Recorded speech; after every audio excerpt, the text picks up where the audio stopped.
نحمدہ و نصلی علی رسولہ کریم اما بعد فاعوذ باللہ من الشیطان الرجیم بسم اللہ الرحمن الرحیم۔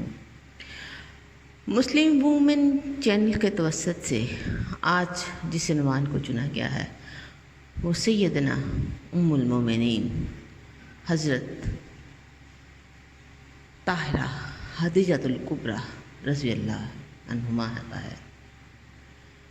آپ پیکر وفا و اسیار، بلند پاکیزہ اخلاق کی مالک، فہم و فراست میں نہائی تھی عمدہ بیان گفتگو، ناز و نم میں پلی ہوئی، اسلام قبول کرنے والی اولین خاتون حضرت سیدہ خدیجۃ الکبریٰ رضی اللہ عنہا ہے۔ ام المومنین نے نبی کریم علیہ الصلوۃ والسلام کی صحبت مبارک میں 24 سال اور چند ماہ گزارے۔ آپ 556 عیسوی کو مکہ معظمہ میں پیدا ہوئیں۔ والدہ کا نام فاطمہ تھا۔ مکہ کے ایک نہایت امیر گھرانے سے تعلق رکھتی تھی۔ دولت کی ریل پیل اور فراوانی تھی۔ حضرت خدیجۃ الکبریٰ کا پہلا عقد ابو خالہ مالک بن نباش سے ہوا، جن سے آپ کی 2 اولادیں خالہ اور ہند پیدا ہوئے۔ ابو خالہ کی وفات کے کچھ عرصہ بعد حضرت خدیجہ کا دوسرا عقد عتیق نامی شخص سے ہوا اور ان سے ایک بیٹی ہندہ بھی پیدا ہوئی، مگر ان سے آپ کا نباہ نہ ہو سکا اور علیحدگی ہو گئی۔ پھر حضرت خدیجہ نے اپنی تمام تر توجہ اپنی اولاد کی پرورش اور کاروبار کی طرف لگا دی گئی۔ آپ پہلی مسلمان تاجرہ خاتون تھی جو کہ مکہ میں تجارت کا کام کرتی تھی۔ آپ کا ایک غلام میسرہ تجارت میں آپ کا دست راست تھا۔ نبی کریم علیہ الصلوۃ والسلام بھی آپ کا مال تجارت لے کے شام جایا کرتے تھے اور ساتھ میں حضرت خدیجہ کا غلام میسرہ بھی ہوتا تھا۔ ایک سفر سے واپسی پر آپ کے غلام نے حضرت خدیجہ کو سفر کی روادات سنائی اور پیغمبر آخر الزماں کے بارے میں بتایا، جس کی کہ نشانیاں اس نے سفر میں دیکھی تھی، جسے سن کر آپ رضی اللہ بہت متاثر ہوئے اور دل کے ایک گوشے میں محبت جاگ اٹھی۔ ہمہ وقت انہی خیالات میں ڈوبی رہتی تھی۔ طبیعت اچاٹ رہنے لگی کہ ایک رات خواب دیکھتی ہیں کہ سورج ان کے گھر کے آنگن میں اتر آیا ہے اور گھر جگمگ کرنے لگا ہے۔ آنکھ کھلی تو حیرت زدہ تھی کہ یہ کیسا خواب ہے جو میں نے دیکھا ہے۔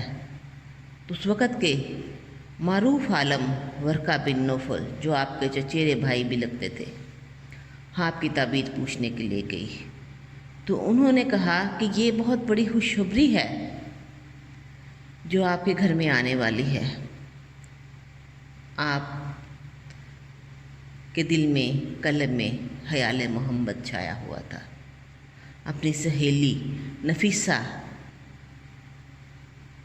ان سے دل کا حال ہلکا کیا اور سہیلی اٹھی اور شادی کا پیغام لے کر رسول اللہ صلی اللہ علیہ وآلہ وسلم کے پاس آئی اور خدیجہ بنت خویلد کا رشتہ بھی پیش کیا، جسے قبول کر لیا گیا۔ اس شادی مبارک میں خاص طور پر نبی کریم علیہ الصلوۃ والسلام نے اپنی رضائی والدہ حلیمہ سعدیہ کو بھی بلایا تھا۔ شادی کے وقت حضرت خدیجہ 40 برس کی تھی اور نبی کریم علیہ الصلوۃ والسلام کی عمر مبارک 25 برس کی تھی، اور اس سے پہلے حضرت خدیجہ کے 2 نکاح بھی ہو چکے تھے اور ان سے اولادیں بھی تھیں۔ جب رضائی والدہ نے شادی میں شرکت کی اور واپس جانے لگی تو ام المومنین سیدہ خدیجہ نے انہیں 40 بکریاں، 1 اونٹ اور بہت سا گھر کا سامان بھی دیا، کیونکہ اس ہستی نے آپ کے سرتاج مبارک کو اپنا دودھ پلایا تھا۔ سیدہ طاہرہ خدیجۃ الکبریٰ کے بطن مبارک سے رسول اللہ صلی اللہ علیہ وآلہ وسلم کے 2 صاحبزادے اور 4 بیٹیاں پیدا ہوئیں۔ پہلے بیٹے کا نام قاسم اور دوسرے کا نام عبداللہ، اور انہیں طیب اور طاہر کے لقب سے بھی پکارا جاتا تھا۔ دونوں بیٹے بچپن میں ہی فوت ہو گئے تھے، اور تیسرا بیٹا حضرت ماریہ قبطیہ کے بطن سے پیدا ہوا۔ آپ صلی اللہ علیہ وآلہ وسلم کی 4 صاحبزادیاں حضرت زینب، رقیہ، ام کلثوم اور فاطمہ رضی اللہ عنہما تھیں۔ سیدہ زینب کی شادی ابو العاص بن ربیع سے ہوئی، اور سیدہ رقیہ اور سیدہ ام کلثوم کی شادی یکے بعد دیگرے حضرت عثمان سے ہوئی۔ سیدہ فاطمہ کی شادی علی بن ابی طالب سے ہوئی۔ آپ صلی اللہ علیہ وآلہ وسلم کی تینوں صاحبزادیاں آپ کی زندگی میں ہی اس دنیا سے رخصت ہو گئی تھی، لیکن سیدہ فاطمہ الزہرا آپ صلی اللہ علیہ وآلہ وسلم کے وصال مبارک کے 6 ماہ بعد اس دنیا سے رخصت ہوئیں۔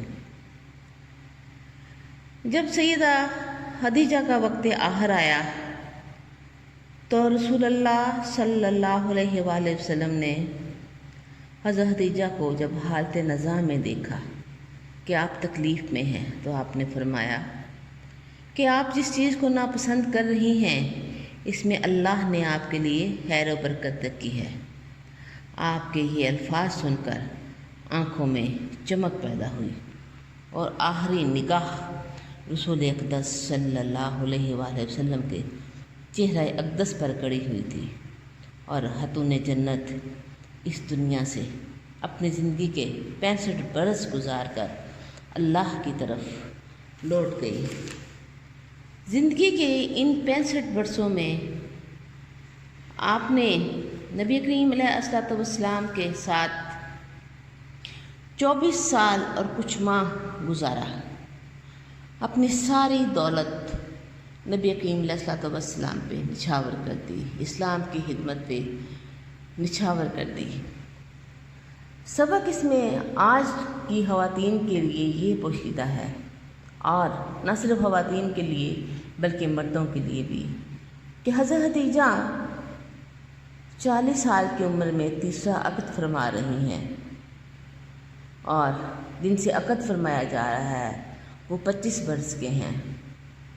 تو کیا آج کے اس دور میں ایسا ہونا نظر آتا ہے؟ نہیں۔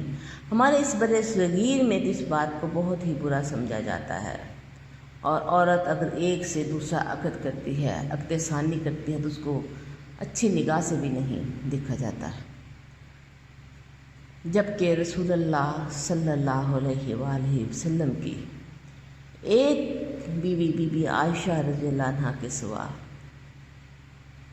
جو کہ کنواری تھی، باقی سب کی سب کوئی بیوہ تھی، کوئی مطلقہ تھی، کوئی کسی حال میں تھی، تو آپ صلی اللہ علیہ وآلہ وسلم نے ان سے عقد کیا۔